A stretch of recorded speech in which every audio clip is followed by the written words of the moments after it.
सूत जी कहते हैं, जब राजा परीक्षित ने भगवान के गुणों का वर्णन करने के लिए उनसे इस प्रकार प्रार्थना की, तब श्री सुखदेव जी ने भगवान श्री कृष्ण का बार बार स्मरण करके अपना प्रवचन प्रारंभ किया। श्री सुखदेव जी ने कहा, उन पुरुषोत्तम भगवान के चरण कमलों में मेरे कोटि कोटि प्रणाम हैं, जो संसार की उत्पत्ति, स्थिति और प्रलय की लीला करने के लिए सत्व, रज तथा तमोगुण रूप तीन शक्तियों को स्वीकार कर ब्रह्मा, विष्णु और शंकर का रूप धारण करते हैं, जो समस्त चर अचर प्राणियों के हृदय में अंतर्यामी रूप से विराजमान है, जिनका स्वरूप और उसकी उपलब्धि का मार्ग बुद्धि के विषय नहीं है, जो स्वयं अनंत है तथा जिनकी महिमा भी अनंत है। हम पुनः बार बार उनके चरणों में नमस्कार करते हैं, जो सत्पुरुषों का दुख मिटाकर उन्हें अपने प्रेम का दान करते हैं, दुष्टों की संसारिक बढ़ती रोककर उन्हें मुक्ति देते हैं तथा जो लोग परमहंस आश्रम में स्थित हैं उन्हें उनकी भी अभिष्ट वस्तु का दान करते हैं, क्योंकि चर अचर समस्त प्राणी उन्हीं की मूर्ति हैं, इसलिए किसी से भी उनका पक्षपात नहीं है। जो बड़े ही भक्तवत्सल हैं और हठपूर्वक भक्तिहीन साधन करने वाले लोग, जिनकी छाया भी नहीं छू सकते, जिनके समान भी किसी का ऐश्वर्य नहीं है, फिर उससे अधिक तो हो ही कैसे सकता है।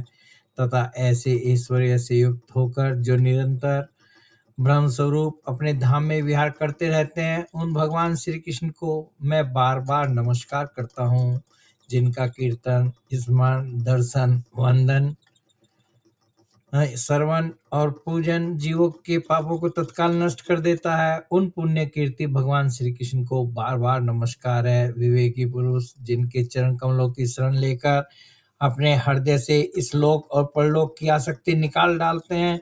और बिना किसी परिश्रम के ही ब्रह्म पद को प्राप्त कर लेते हैं, उन मंगलमय कीर्ति वाले भगवान श्री कृष्ण को अनेक बार नमस्कार है। बड़े बड़े तपस्वी, दानी, यशस्वी, मनस्वी, सदाचारी और मंत्रवेता जब तक अपनी साधनाओं को तथा अपने आप को उनके चरणों में समर्पित नहीं कर देते, तब तक उन्हें कल्याण की प्राप्ति नहीं होती। जिनके प्रति आत्मसमर्पण की ऐसी महिमा है, उन कल्याणमयी कीर्ति वाले भगवान को बार बार नमस्कार है।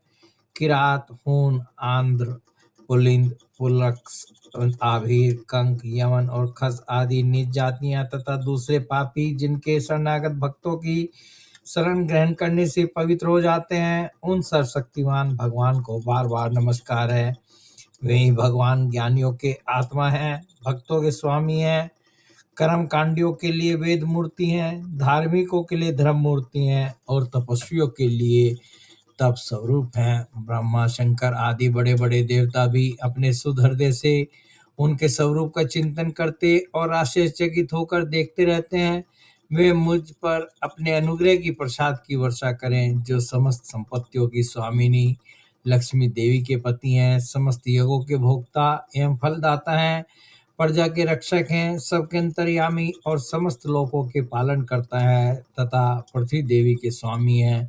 जिन्होंने यदुवंश में प्रकट होकर अंधक, वृष्णि एवं यदुवंश के लोगों की रक्षा की है तथा जो उन लोगों के एकमात्र आश्रय रहे हैं, वे भक्त वत्सल संत जनों के सरसव श्री कृष्ण मुझ पर प्रसन्न हो। विद्वान पुरुष जिनके चरण कमलों के चिंतन रूप समाधि से शुद्ध हुई बुद्धि के द्वारा आत्म तत्व का साक्षात्कार करते हैं तथा उनके दर्शन के अनंतर अपनी अपनी मति और रुचि के अनुसार जिनके स्वरूप का वर्णन करते रहते हैं, वे प्रेम और मुक्ति के लुटाने वाले भगवान श्री कृष्ण मुझ पर प्रसन्न हो। जिन्होंने सृष्टि के समय ब्रह्मा के हृदय में पूर्व कल्प की स्मृति जागृत करने के लिए ज्ञान की अधिष्ठात्री देवी को प्रेरित किया और वे अपने अंगों के सहित वेद के रूप में उनके मुख से प्रकट हुई, वे ज्ञान के मूल कारण भगवान मुझ पर कृपा करें, मेरे हृदय में प्रकट हों। भगवान ही पंच महाभूतों से इन शरीरों का निर्माण करके इनमें जीव रूप से शयन करते हैं और 5 ज्ञानेंद्रिय, 5 कर्मेंद्रिय, 5 प्राण और 1 मन इन 16 कलाओं से युक्त होकर इनके द्वारा 16 विषयों का भोग करते हैं।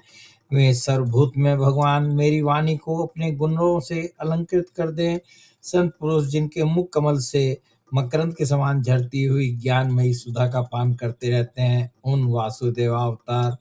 सर्वज्ञ भगवान व्यास के चरणों में मेरा बार बार नमस्कार है। जय श्री कृष्ण।